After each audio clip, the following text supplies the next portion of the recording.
World First of all, works. thank you for explaining. Did he mislead Parliament? My view is he didn't. It's always somebody else's fault. Whatever side you're on, Parliamentary democracy, that does matter. the conversation starts here. Let's start with this breaking news.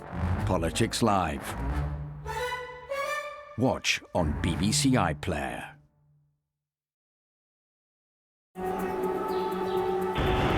The BBC spent 2 months on the front line of the Ukraine invasion, The tank tried to attack us. meeting civilians like this teacher and this architect, I'm a soldier now. who have left normal life behind to defend their country. Sleeping here, living here, fighting here. Uncovering how a volunteer army can stand up to the Russian war machine. Ukraine, the people's fight. Watch on BBC iPlayer. People are travelling again, heading back out on the road and rediscovering their wanderlust. Exploring new destinations and cultures, making fresh friends and creating memories that will last a lifetime. That's why at the travel show, we're expanding our horizons too. And wherever we go, we want you to come with us.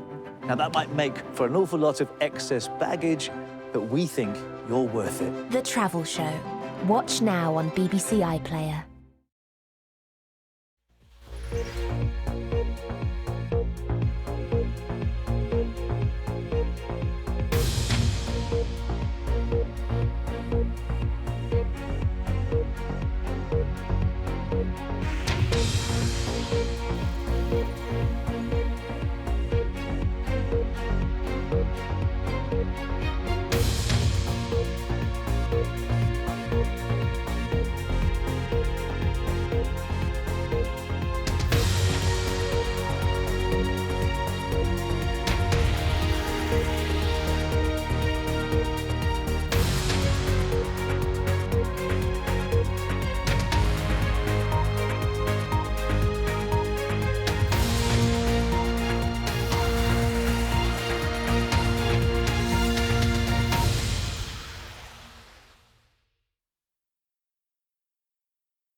Welcome to Newsday. Reporting live from Singapore, I'm Karishma Vaswani.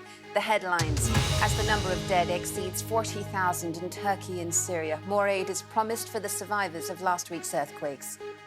And so that UN aid can be delivered to Syria, 2 more border crossings have now been approved for use. Nearly 1 year on from the start of the conflict, NATO members meet to discuss more weapons for Ukraine, with concerns Kyiv is using them faster than they can be supplied. Republican Nikki Haley enters the US 2024 presidential race in a challenge to Donald Trump. And the top Iranian chess player exiled for refusing to wear a headscarf at an international tournament. Live from our studio in Singapore. This is BBC News. It's Newsday.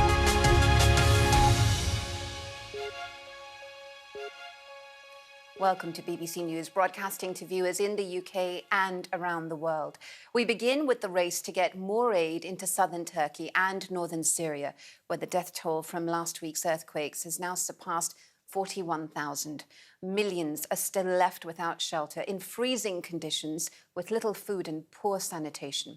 The challenge in northern Syria is particularly difficult. The political situation is unstable after years of war, and control of the border is split between the Syrian government and rebel groups. Until today, aid has been routed through a single crossing point at Bab al-Hawa. Our correspondent Laura Bicker has been there and sent this report. Every day in Antakya, relatives huddle around piles of rubble that were once